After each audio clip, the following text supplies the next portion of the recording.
All right, welcome back, everybody, to the deep dive. You know, we always love digging into the stuff you guys send our way. And lately, a lot of you have been talking about something that's, well, kind of tough. Yeah. And that's that feeling of, I guess you could say, dread when you're learning a new language and it's time to actually, like, speak. Oh, absolutely. So we asked you for some resources, and you delivered. So our mission today is to really get to the bottom of why speaking can feel so scary. And of course, most importantly, give you guys some real tools to feel more confident. I think that's so important because it is a very, very common experience. Yeah. Learners all over the world struggle with this, and it can really manifest in those physical symptoms like your palms get sweaty, or you feel that sort of racing heart, or your mind just goes blank. Right. Like you know the words, but they just kind of fly away. Yeah, it's like they're right there and then poof, they're gone. Totally. And it's often called foreign language anxiety, or FLA. So if that sounds familiar, you're definitely not alone. So, I mean, okay, we know that feeling, but what is it about speaking that seems so much harder than, say, just reading or listening? Right. Well, I think a huge piece of it is it's this fear of making mistakes and being judged, right? So you worry about not sounding intelligent or making those grammatical errors. Right, yes. Or, having kind of a shaky accent. Oh, yeah. Especially when you're talking to native speakers. I feel like that's when it gets really intense. Like, I've got to sound perfect or Exactly. And that's just that natural human desire, right? Yes. That we want to fit in. We want to be understood. And I think what's interesting is that, if you think of each mistake as a data point, Oh, interesting. it actually becomes less scary, right? Because Yeah. it's showing you where the gaps in your understanding are. It's like, okay, I didn't quite get that right, but now I know what to work on. Exactly. So it's not a failure. It's just, like you said, data. I love that reframe. Okay, so besides that fear of messing up, what else is kind of fueling this anxiety fire? Well, a lot of times it's just a simple lack of confidence in your ability to actually express yourself and understand others in real time, right? So you might underestimate how much you actually know. Oh, yeah, for sure. I've been guilty of that. And then avoiding speaking, which I think is very natural, actually reinforces that doubt. Oh, so it's like a self-fulfilling prophecy. Right. It becomes this cycle. You're like, oh, I'm scared. I'm not going to do it. And then that makes you even more scared. Totally. And then, of course, there's also the trap of perfectionism. Right. Right. Feeling like you need to be absolutely flawless to even open your mouth. And comparing yourself to those fluent speakers, I mean, that can really just intensify that pressure. Ugh, the comparison game is such a tough one. Yeah. And it's not just about the present moment, right? Like our past experiences come into play here too, don't they? Exactly. Sometimes even a single embarrassing moment or a critical comment can really stick with us and create this lasting hesitation. Yeah, I can definitely relate to that. And I think it's also important to remember that anxiety itself is very multifaceted. Oh, interesting. Right. You might have this general tendency towards nervousness or anxiety, or it could be very specific to language tasks. Like maybe you get really anxious before tests or presentations, but you're fine in casual conversation. Or it could be even more specifically tied to speaking a foreign language. So like, I'm okay speaking in my native language, but put me in a foreign language context and I totally freeze up. Exactly. And I think for adults especially, there can be this frustrating gap between your cognitive abilities and your actual current language skills. So it's like, my brain knows what I want to say, but my mouth can't keep up. Precisely. That is so frustrating. Right. And it's funny because sometimes speaking in a new language can even feel like a threat to your identity in a way. Really? Right. Because you have this feeling of like not being yourself when you can't communicate as fully as you're used to. Yeah, I can see that. It's like you lose a part of yourself when you can't express it.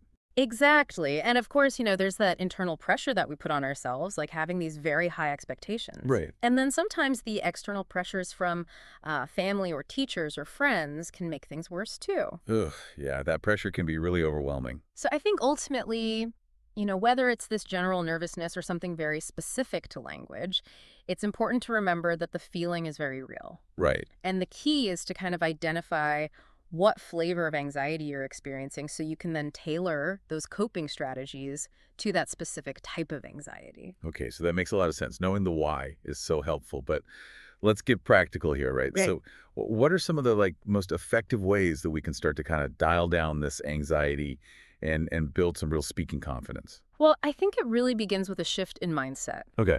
So accepting that making mistakes is a very natural and inherent part of learning any language. So it's not something to be ashamed of. It's actually expected. It is expected is how you grow, you know? Okay, yeah, that's a good way to look at it. And setting these very small, achievable goals for your speaking. So, like, don't try to become fluent overnight. Exactly, just small steps. Okay. And, challenging those negative self-talk patterns Right. with some positive affirmations. Okay, so instead of saying, I'm terrible at this, I can say, I'm learning and I'm making progress. Exactly, and focus on that progress. Okay. And not on, some distant ideal of perfect fluency. Right, because that's just setting yourself up for disappointment, right? Oh, absolutely. And I think viewing those missteps, those mistakes, as really valuable feedback. Okay. That's guiding your learning. Right. Instead of seeing them as these huge setbacks. It's information. Exactly. Okay, I love that. Mm. So reframing is really powerful. Now, besides the mental shift, what are some really concrete actions we can take? Well, I think starting with very small, low-pressure speaking situations can be really helpful. Okay, so what did that look like? Right. So maybe it's just, a simple greeting exchange. Okay. Or ordering a coffee in the language. Gotcha. Something that feels very manageable. Right, like a tiny win to start with. Exactly. And, practicing some deep breathing exercises. That's a good point. To calm your nerves before you have to speak. Yeah, because that physical anxiety can be really intense. Absolutely.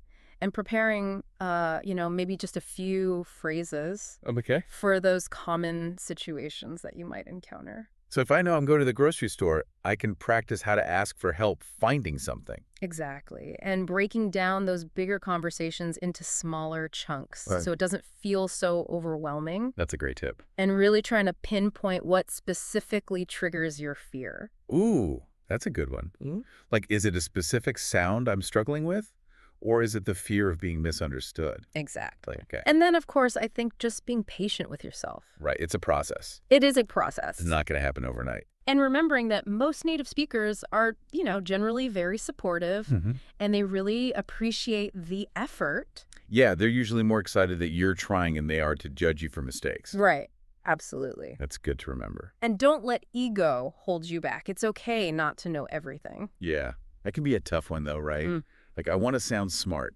Of course. But it's okay to be a beginner. It is. And I think sometimes, building that comfort through reading and writing first can also be really helpful. Okay, so it's like dipping your toes in the water before jumping in the deep end. Exactly. And something I think a lot of people don't think about is self-talk.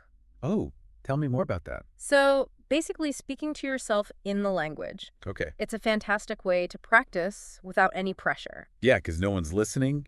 No one's judging. It's just you. Exactly. I like that a lot. And you mentioned earlier the importance of a supportive environment, right? Right, absolutely. So I think seeking out those really encouraging teachers and fellow learners can make a huge difference. Join some language exchange groups or online forums. So places where I can practice and I know I'm not going to be ridiculed for messing up. Exactly. Right. And the camaraderie you find with other learners is so valuable. Oh, yeah, for sure. It's like, we're all in this together. We're all learning. And I think speaking early and often is vital. Even if it feels terrifying. Even if it feels terrifying. Okay. Because early exposure, it actually helps your brain get used to the sounds and the rhythms of the language. So it's like training your ear and your mouth at the same time. Exactly. And it also lowers what we call the affective filter. Yeah, affective filter. Yeah, that's basically that anxiety barrier. Okay. So when you're less anxious, you actually learn more effectively. Oh, that's interesting. So speaking early helps reduce the anxiety, which helps you learn better. Exactly. It's a virtuous cycle. Yeah. And, those early successes, even in very small interactions, they really boost motivation. Right, because it's like, oh, I did it. I can do this. Exactly. That's such a good point. Yeah. And when you use the language to connect with others, it suddenly feels so much more meaningful. Absolutely. Okay, so it's all about taking those small steps, building confidence. Absolutely. Now, you mentioned language exchange earlier. So what are some good resources for people to actually find these partners to practice with? Well, there are some fantastic language exchange platforms out there, like HelloTalk or Tandem. Okay, I've heard of those. Right. And they can connect you with native speakers for real-time conversation. Okay. And it's a really low-pressure environment. It's all about mutual support. Right, helping each other out. And then there are online communities like Italki. Okay. where you can interact with other learners Right. and, get feedback. So the key is to really find a space where you feel comfortable experimenting. That's a good point. It's got to be a safe space. Exactly. Now, we've talked a lot about embracing mistakes, Right. but how do we actually really internalize that? How do we make that a part of our learning process? I think it's all about developing a growth mindset. Okay. So believing that your language abilities can and will improve with effort and practice. So it's not about being naturally gifted. It's about putting in the work. Exactly. Wow. And recognizing that those errors are a natural part of what we call your interlanguage. Interlanguage. What's that? That's basically that unique personal language that you're building as you learn. Okay. It's not perfect, but it's yours. Right. It's like your own little dialect. Exactly. Yeah, And it's good. showing that you're engaging with the language, Mhm. and they provide this really essential information for you to learn from. Okay. Yeah, that makes sense. So focus on your effort, focus on the progress you're making, celebrate those small wins. So it's not about being perfect. It's about constantly moving forward. Exactly. Okay. I like that. And view those challenges as opportunities to grow and seek constructive feedback. And understand that setbacks are very normal. Right. They're part of the journey. They are. So progress, not perfection. That's what we're going for. Exactly. Now, before we wrap up our deep dive into this fear of speaking, Yeah. do you have any final, super practical tips beyond just, having conversations? Yes. I think reading aloud can be so helpful. Okay. It can really significantly improve your pronunciation and your fluency, and even enhance your listening comprehension as you're hearing the rhythm of the language. Right, because you're paying attention to how it sounds. Exactly. That's a good one. And role-playing. Role-playing, okay. Yeah, so acting out those different scenarios, Okay. that's also a fantastic way to build confidence Mm. in very specific situations. Right, so if I'm scared of ordering food at a restaurant, Yeah. I can practice that at home. Exactly. It's a safe environment. Okay, I love that. So we've got all these great tools. We've talked about mindset shifts, concrete actions, and resources. As we wrap up, what is one final thought you want to leave our listeners with today?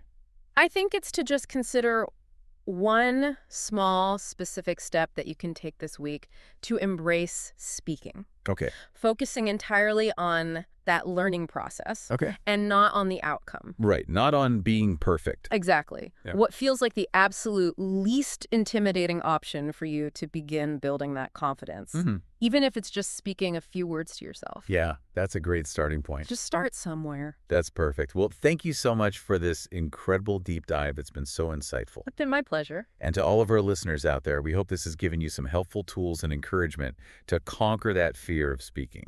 Remember, it's a journey, not a race, and every little step counts. So keep practicing, keep experimenting, and most importantly, keep having fun with it. Absolutely. We'll see you next time on The Deep Dive. Hi, everyone.